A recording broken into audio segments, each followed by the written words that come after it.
அன்புமணியாகிய நான்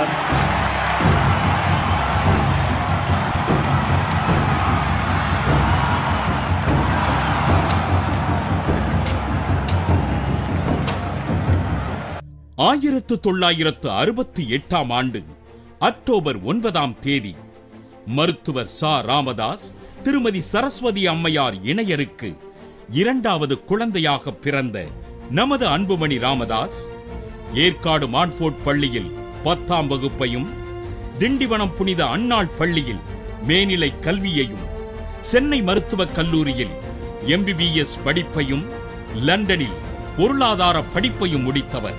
மேல்நிலை கல்வியில் மாவட்ட அளவில் முதல் மாணவராக தேர்ச்சி பெற்ற இவர் கல்வி மட்டுமல்லாது விளையாட்டிலும் மிகுந்த ஆர்வம் கொண்டவர். தனது இளம் பருவத்தில் பள்ளியிலும் கல்லூரியிலும் கால்பந்து, தடகள போட்டிகளில் அணி தலைவராகவும் மாநில அளவில் பதக்கங்களையும் பெற்றவர். இறகுப்பந்து, டென்னிஸ், ஹாக்கி, கைப்பந்து, கூடைப்பந்து மற்றும் நீர் விளையாட்டுகளில் தேர்ச்சி பெற்று தற்போது தமிழ்நாடு இறகு பந்தாட்ட சங்கத்தின் தலைவராகவும் இருந்து வருகிறார்.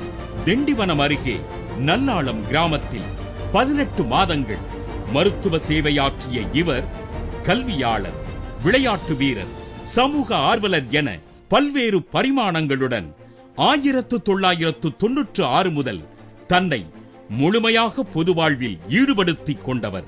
1999 ஆண்டில் பசுமை தாயகத்தின் தலைவராக பொறுப்பேற்று 1000 ஏரி குளங்களை தூர்வாரியது, 50 தடுப்பணைகளை கட்டியது, 25 லட்சம் மரக்கன்றுகளை நட்டது என இயற்கை மீதும் சமூகத்தின் மீதும் அக்கறை கொண்டு இவர் ஆற்றிய பணிகள் ஏராளம்.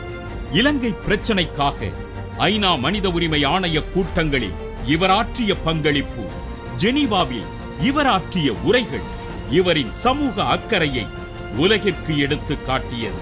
2004 மத்திய சுகாதாரத்துறை அமைச்சராக பொறுப்பேற்று தேசிய ஊரக சுகாதார இயக்கம், இந்தியாவில் முதலாக 108 அவசர ஊர்தி திட்டம், தேசிய நகர்ப்புற சுகாதார இயக்கம், பொது இடங்களில் புகைப்பிடிக்க தடை, போலியோ நோயை முற்றிலும் ஒழிப்பதற்கு நடவடிக்கை, HIV எய்ட்ஸ் நோயின் தாக்கம் குறைய நடவடிக்கை, ஒருங்கிணைந்த நோய்கள் கண்காணிப்பு திட்டம், நீரிழிவு, இதய நோய், பக்கவாதம் கட்டுப்படுத்த தேசிய திட்டம், தேசிய மருந்து ஆணையம், பொது சுகாதாரத்துறை அறக்கட்டளை, மருத்துவ ஆராய்ச்சித்துறை, தேசிய நோய் கண்காணிப்பு அமைப்பு, இந்திய உணவு பாதுகாப்பு மற்றும் தர கண்காணிப்பு ஆணையம், பாரம்பரிய அறிவுசார் எண்ணியல் நூலகம், தேசிய பள்ளி குழந்தைகளுக்கான மருத்துவ திட்டம் என மேலும் பல தேசிய அளவிலான திட்டங்களையும், தாம்பரத்தில் தேசிய சித்த மருத்துவ மையம், சென்னை எழும்பூர் மகப்பேறு மற்றும்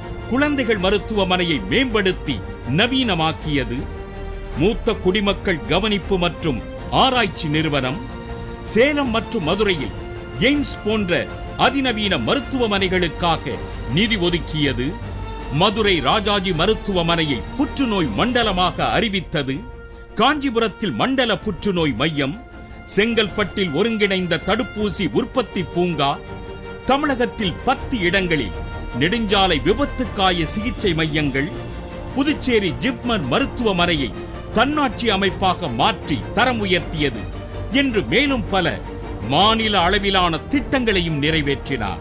உலகின் பல்வேறு நாடுகளுக்கும் பயணம் செய்து பில் கேட்ஸ், ஜெஃப்ரி சாக்ஸ் மேலும் பல சர்வதேச பொருளாதார நிபுணர்களையும், பில் கிளின்டன், பான் கி மூன் மேலும் பல உலக தலைவர்களையும் சந்தித்து பொருளாதார அரசியல் கொள்கைகளை விவாதித்து அவர்களின் பாராட்டுக்களையும் பெற்ற இவர் புகையிலை ஒழிப்புக்காக லூத்தர் எல் டெர்ரி விருது, உலக சுகாதார நிறுவன விருது, உலக சுகாதார நிறுவன தலைவரின் சிறந்த தலைமை பண்பிற்கான விருது, போலியோ ஒழிப்பு சாதனையாளர் விருது என சர்வதேச விருதுகளையும் இந்திய அளவிலும் பல விருதுகளையும் பெற்றுள்ளார். இப்பொழுதும் தருமபுரி தொகுதியின் மக்களவை உறுப்பினராக இவர் ஆற்றும் பணிகள் மக்களின் நலன் மேல் இவர் கொண்டிருக்கும் அக்கறையை மட்டுமல்ல, இவரின் தொலைநோக்கு பார்வையையும் நிர்வாகத் திறனையும் கடின உழைப்பையும் நமக்கு வெளிப்படுத்துகின்றன. கல்வியாளர், சமூக ஆர்வலர், மருத்துவர், நிர்வாக திறமையுள்ள இளைஞர் என பல பரிமாணங்களுடன் தமிழகம் தொலைத்துவிட்ட பெருமைகளை மீட்டு திராவிட கட்சிகளின் பொறுப்பற்ற ஆட்சிக்கு முற்றுப்புள்ளி வைத்து மக்களாட்சி எனும் மகத்தான அரசியல் தத்துவத்தை நிறுவ இன்றைய அரசியல் களத்தில் இருக்கும் ஒரே தலைவர் இவர்தான். மருத்துவர் ஐயா அவர்களால் 2016ஆம் ஆண்டு பாட்டாளி மக்கள் கட்சியின் முதலமைச்சர் வேட்பாளராக அறிவிக்கப்பட்டு மது ஒழிப்பு ஆர்ப்பாட்டங்கள், மக்களை சந்திக்க மாநாடுகள், கொள்கை திட்டங்கள் வெளியீடு, மக்கள் உடன்படிக்கை என அயராது உழைத்து வரும் இவர் தமிழக மக்களை முன்னேற்ற பாதையில் அழைத்துச் செல்ல தொலைந்து போன நமது கலாச்சாரம், தொழில், பொருளாதார வளங்களை மீட்டெடுக்கும் உயரிய சிந்தனைகளுடன் மாற்றம், முன்னேற்றம் என உங்கள் முன் நிற்கிறார். தமிழகத்தை இருளிலிருந்து மீட்டெடுக்க இளைய தலைமுறை ஒன்று கூட வேண்டும். அவர்களை வழிநடத்த சீரிய தலைமை பண்புகளுடன் சுயநலமற்ற தொலைநோக்கு பார்வை கொண்ட ஒரு இளைஞரால் தான் முடியும். இன்றைய அரசியல் களத்தில் இந்த பண்புகள் அனைத்தும் கொண்ட ஒரே தலைவர் நமது அன்புமணி ராமதாஸ் மட்டுமே.